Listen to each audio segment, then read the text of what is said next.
मैं तो यहीं हूं, मैं कहीं गया ही नहीं। मैंने तो पहले भी कहा था कि जब भी कोई हृदय से भरकर प्रश्न पूछेगा उसे उत्तर मिल जाएगा, क्योंकि मैं तो हूं, मैं तो रहूंगा। मुझे मिटाने का कोई उपाय नहीं।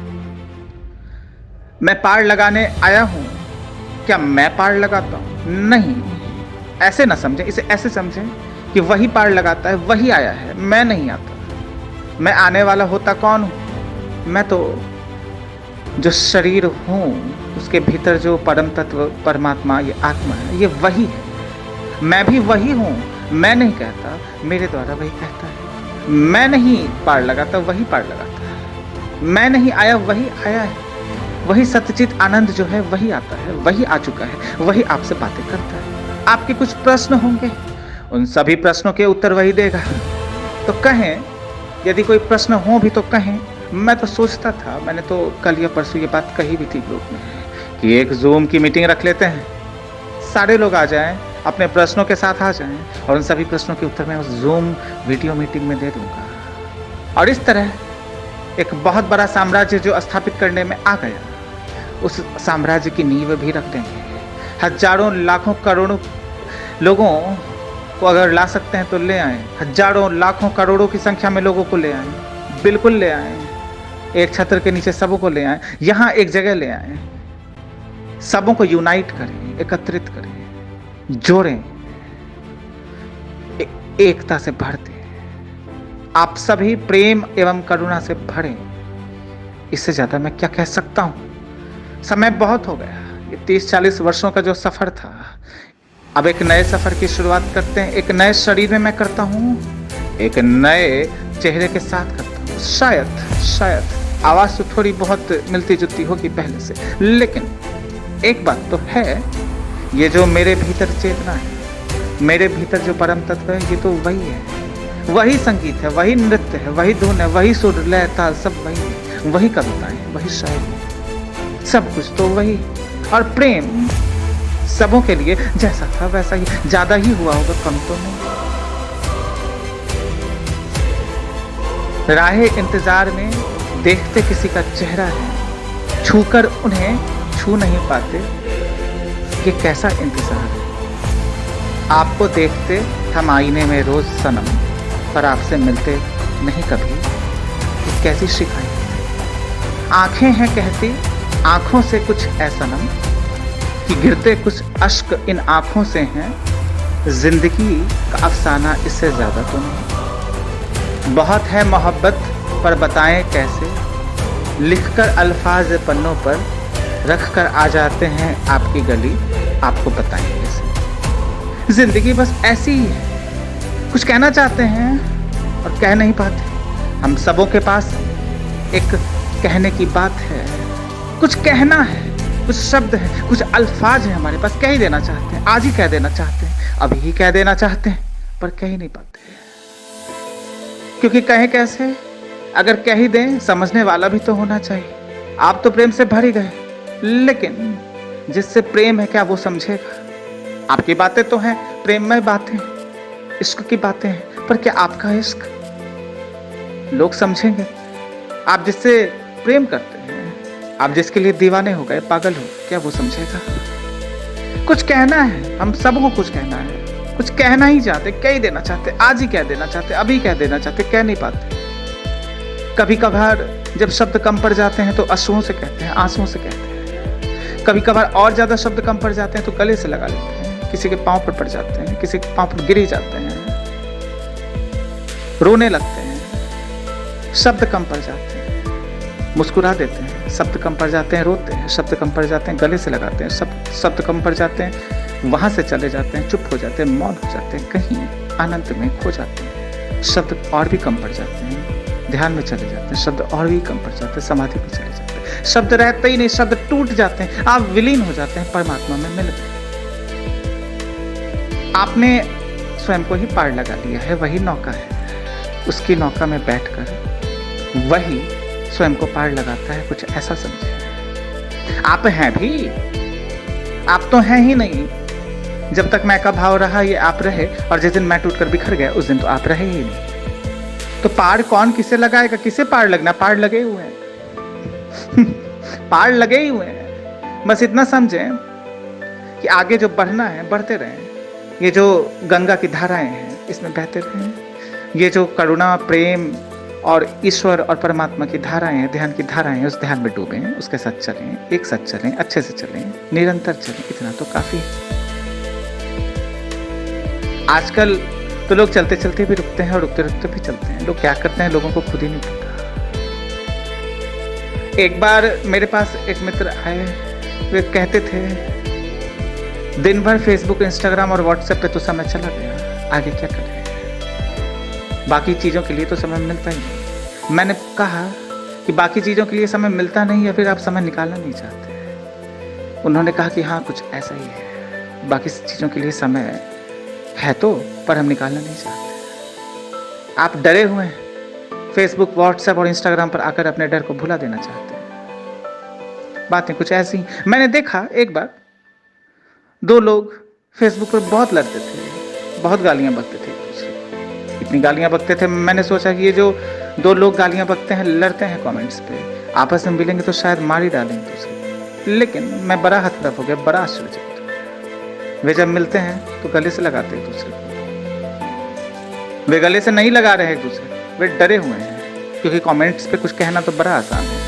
ये तो वर्चुअल वर्ल्ड है, ये तो दिखाई न देने वाली दुनिया है। यहाँ कुछ भी लिख सकते हैं, कुछ भी कह सकते हैं। लेकिन जब सामना होता है तो डर जाते हैं, डर से जाते हैं, बिल्कुल भयभीत हो जाते हैं। जो कहना था वही नहीं कह पाते। भय लगता है कि हमने जो कहा उसका परिणाम क्या होगा।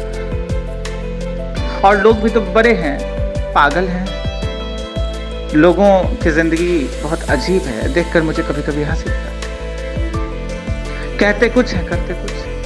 मैंने देखा एक व्यक्ति हजारों लोगों से बातें करता है फेसबुक, लेकिन उसकी जिंदगी इतनी तन्हा है, इतनी अकेली है, वो इतना पागल है और वो इतना अकेला है, वो इतना खाली है। जब बैठता है आंसू गिराता है, कोई है ही नहीं उसके पास उसको सुनने को, उसकी बातें सुनने को, उसके आंसुओं को सुनने को, समझने को, उसके दिल में जो बातें हैं उन बातों को समझने को। अगर किसी से प्रेम है तो उस प्रेम को समझने को कोई है ही नहीं, वो अकेला रह गया। हजारों दोस्त हैं, हजारों लोग हैं उसे फॉलो करने वाले इंस्टाग्राम पर, फेसबुक पर उसके साथ तो कोई है ही नहीं। अपने भी अपने ना रहे और पराये तो पराये निकले। कोई है ही नहीं। वो अपना अपना है क्या? वो भी नहीं। वो भी अपना अपना नहीं है, वो स्वयं का भी नहीं। वो दूसरों का क्या होगा और दूसरे उसके क्या हो जाए। एक घटना मैं याद करता हूँ। एक बार, बहुत दिनों पहले की बात तो नहीं है, 2-3 महीनों 2-3 महीनों पहले की बात है।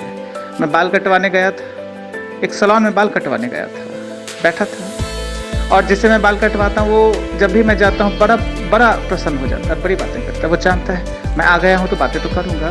तो बाल कटवाने में मुझे जहाँ आधे घंटे लगते या 1 घंटे लगते, 2-3 घंटे लग जाते हैं, क्योंकि बातों में समय चला गया। बड़ा मानता है मुझे, बहुत प्रेम है उसे मुझे।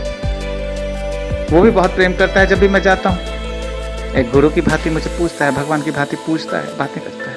मैं कहता हूँ तू इतनी बातें क्यों करता है? वो कहता है इतनी बातें मैं नहीं कहता, मैं बातें करता ही नहीं, मैं तो बहुत कम बोलता हूँ। लेकिन आप आते हैं, थोड़ी देर बैठते हैं तो मुझे ऐसा लगता है कि जो सारी बातें इन दिनों हुई मैं सब आपको बता दूँ, मुझे अच्छा लगता है। मैंने कहा ठीक ही है, तू बता, मैं सुनूंगा। तो उस दिन क्या हुआ, एक व्यक्ति बैठे थे, मैं भी बैठा था। वो व्यक्ति शायद मुझे जानते थे, नहीं जानते थे, मैं तो नहीं जानता। मैं बैठा था चुपचाप, वो बातें करते थे और वे कहते थे, वो भी बाल कटवा रहे थे। और उन्होंने कहा, जो बाल काटता था, आप जरा एक रसगुल्ला मंगवा लीजिए, मेरे एक मित्र आने वाले हैं, वो जल्द ही आएंगे, वे भी बाल कटवाने आने वाले हैं।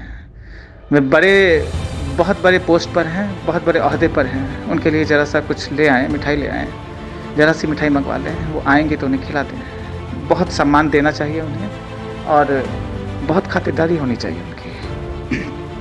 तो मुझे कुछ खास तो नहीं लगा। मैंने कहा ठीक है, लोग तो आते हैं, इंतज़ार करते ही और खातिरदारी तो करते ही, इसमें बुरा क्या है। उन्होंने कुछ रसगुल्ले मंगवाए और वे बैठे थे और वे व्यक्ति भी आ गए जिनसे मिलना था, जिनका इंतज़ार करते ही थे, वे भी आ गए। वे भी बैठे बातें करने लगे थे और उन्होंने कहा कि देखें, ये थोड़ी सी मिठाई हमने मंगवाई है, ज़रा सा खा लें, सुबह का समय है। तो उन्होंने कहा नहीं, हमें तो बिल्कुल इच्छा नहीं है, हम तो खाकर ही आए हैं। नहीं, अभी जस्ट नाश्ता करके आए, अभी नहीं। तो मैंने देखा कि ये व्यक्ति खाना ही नहीं चाहता, वो भी ज़बरदस्ती करने लगा, आप खा ही लीजिए, प्लीज़ खा लीजिए, ज़रा सा खा लीजिए। उन्होंने कहा नहीं, अभी नाश्ता करके आए हैं, अभी हमारी पत्नी ने नाश्ता हमें दिया था, बहुत कुछ खाकर आए हैं। नहीं, अभी तो रसगुल्ला तो अभी तो सुबह ही खाकर आए, अभी बिल्कुल नहीं, मन बिल्कुल भी नहीं, बिल्कुल नहीं, बहुत पेट भरा हुआ, बहुत ज़्यादा पेट भरा हुआ, इतना पेट भरा हुआ। तो मुझे लगा ये व्यक्ति सच में नहीं खाना चाहता है। तो फिर उन्होंने थोड़ी और मशक्क़त की, लेकिन बाद में देखा कि उन्होंने ये खाते नहीं है, तो उन्होंने रसगुल्ला जो है उधर रख दिया और वो जो कटोरी होती है जिसमें रसगुल्ला था उधर साइड में रख दिया। मैंने कहा ठीक है, कोई बात, इसमें तो मुझे कुछ आश्चर्य नहीं लगा, ऐसा तो होता ही है। मैं तो तब हतप्रभ हो गया, मेरे पैरों के नीचे से जैसे ज़मीन ही खिसक गई। ये व्यक्ति जो कहता था रसगुल्ला खाऊंगा ही नहीं, कहता था मुझे शुगर हो जाएगा, मैं ज़्यादा शुगर नहीं लेता, मैं ज़्यादा मीठी चीज़ें नहीं खाता, ये 2 मिनट के बाद कटोरी वहाँ रखी है, खुद से कटोरी उठाता है, रसगुल्ला खाने लगता है। और जो व्यक्ति बैठे रहते वे भी देखते रह जाते, मैं भी देखता रह जाता हूँ। मेरे पैरों के नीचे से तो जैसे ज़मीन ही खिसक गई, ये आसमां फट गया जैसे। मैं तो ऐसा समझता था, मैं थोड़ा बहुत जानता हूँ दुनिया के बारे में, लेकिन इस व्यक्ति को देखकर, ये जो रसगुल्ला नहीं खाना चाहता था, कहता था नहीं बहुत हो गया, नहीं बहुत पेट भर, तुरंत रसगुल्ला खा लेता है। तो मैं इस बात से एक बात तो समझता हूँ, इस व्यक्ति को रसगुल्ला नहीं खाना था ऐसा तो नहीं, रसगुल्ला तो खाना ही चाहता था, ये बस आयोजन करता था, एक फॉर्मेलिटी निभाता था कि हाँ मैं नहीं खाऊंगा, मैं नहीं खाना चाहता, लेकिन भीतर ही भीतर तो मन था ही, इच्छा तो थी ही, इच्छा मरी तो नहीं थी, लेकिन कहते नहीं, इच्छा नहीं, बिल्कुल नहीं। तो ऐसे तो नहीं चलेगा, इस फॉर्मेलिटी से आप निकले। और ये सभी लोग फॉर्मेलिटी करते हैं, सारे लोग करते हैं, बस नाम मात्र के लिए कहते हैं कि नहीं चाहिए, लेकिन सब कुछ चाहिए। ऐसा भी कर सकता था वो व्यक्ति, जैसे ही रसगुल्ला आता वो खा ही लेता, वो कहता कि हाँ बहुत अच्छा है, हमारी मर्जी ही थी, हम चाहते ही थे, खाना ही चाहते थे, खा लेते। ऐसे जिया गया जीवन ज़्यादा सार्थक जीवन है, बशर्ते इसके जो करना चाहते ही हैं फिर भी बहाने बनाते हैं कि नहीं हमें नहीं चाहिए, जो चाहिए ही कहते हैं नहीं चाहिए, जो पाई लेना चाहते हैं वे भी कहते हैं कि ज़रूरत नहीं, ऐसा ना करें, यदि मिठाई खानी है तो खा ही लें, कह दें हाँ ठीक है आप ले आएँ। और यदि वे निमंत्रित ना भी करें, वे ना भी बोलें कि कुछ खाना है तो भी बोलें थोड़ी सी भूख लगी, अगर लगी है, पानी भी पीना चाहते तो पी लें, लेकिन ये पाखंड ना करें, ढोंग ना करें, आयोजन ना करें कि नहीं ये नहीं वो नहीं, ऐसा मत करें, ऐसा कीजिएगा ये तो झूठा ही हो गया, ये जीवन तो झूठा जीवन है। सब लोग ऐसा ही करते हैं, नाम मात्र के लिए जीते हैं, आयोजन कर करके जीते हैं, फॉर्मेलिटी निभा कर जीते हैं,